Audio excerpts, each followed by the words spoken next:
নমস্কার, আপনারা দেখছেন সময় কলকাতা। সময় নিউজ নিয়ে রয়েছে আমি সৈকত। চোখ রাখবো বিস্তারিত খবরে। ভাটপাড়ায় তৃণমূল নেতা খুনের ঘটনায় নয়া মোড়। এবার সেই ঘটনা তদন্তভার ন্যাশনাল ইনভেস্টিগেশন এজেন্সি এনআইএ এর হাতে। তদন্তের সুবিধার্থে এমনই নির্দেশ দিয়েছে কলকাতা হাইকোর্ট। ঘটনাটি ঘটেছিল 2024 সালের 13 নভেম্বর। নৈহাটি বিধানসভার উপনির্বাচনের দিন জগদ্দল থানা এলাকায় একটি চায়ের দোকানের সামনে দুষ্কৃতীদের গুলিতে খুন হন ভাটপাড়ার তৃণমূল নেতা অশোক সাউ।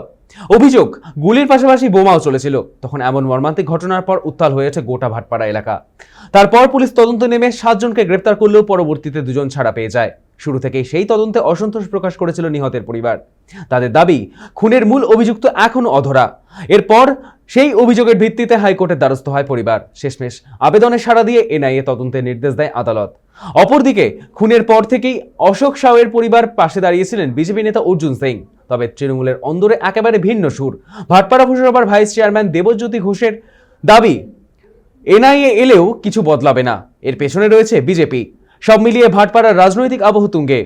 এনআইএ এর তদন্তে মামলাটি কোন দিকে মোড় নেয়, নজর সেদিকেই। হাইকোর্ট বলেছে এনআইএ এজেন্সিকে দিয়ে দিয়েছে। এইখানে যে পুলিশের ভূমিকা আমার বিশ্বাস নেই কি আমি এইখানে ভাইয়ের জন্য কিছু করতে পারবো। তাই জন্য আমি হাইকোর্টে গেছি, হাইকোর্টে আপিল করেছি। তো 7 জন ধরা পড়েছিল, 2 জন বেরিয়ে গেছে, 5 জন এখন ভেতরে আছে, আর আছে 5-6 জন। আর মূল অভিযুক্ত ধরা পড়েনি? না না, কে ছিল? ও এনআইএ তদন্ত করে বের করে নেবে। সিবিআই, ইডি, এনআইএ সামগ্রিকভাবে সারা দেশব্যাপী কাজ করছে শুধু বাংলায়। ভোট হয়ে যাবে, আবার এরা শীতঘুমে চলে যাবে।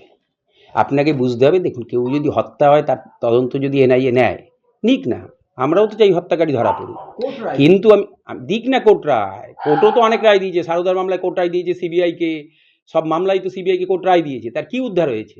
সারদার টাকা কে পেয়েছে? এই যে এগুলো নারদার সিবিআই এনকোয়ারি হয়েছে, কে পেয়ে নারদার, কে ধরা পড়েছে? এইগুলোর কি উদ্ধার হয়েছে বলুন না? এগুলো কোনো ইস্যু না, এগুলো যাই আসছে এইসব কেন্দ্রীয় সরকারের একটা চক্রান্ত করে এই কোর্ট মারফত এজেন্সিকে দিচ্ছে, সে বাংলার মানুষকে বিভ্রান্ত করার জন্য, তদন্তকে যদি বলেন বিপথে চালিত করার জন্য। এর কোনো যদি উদ্দেশ্য হয় তাহলে রেজাল্ট যদি দেখতে পাই ভালো। আমরা তো বাট এখন পর্যন্ত বাংলার কোনো মানুষ কোনো তদন্তের কোনো রেজাল্ট পাইনি।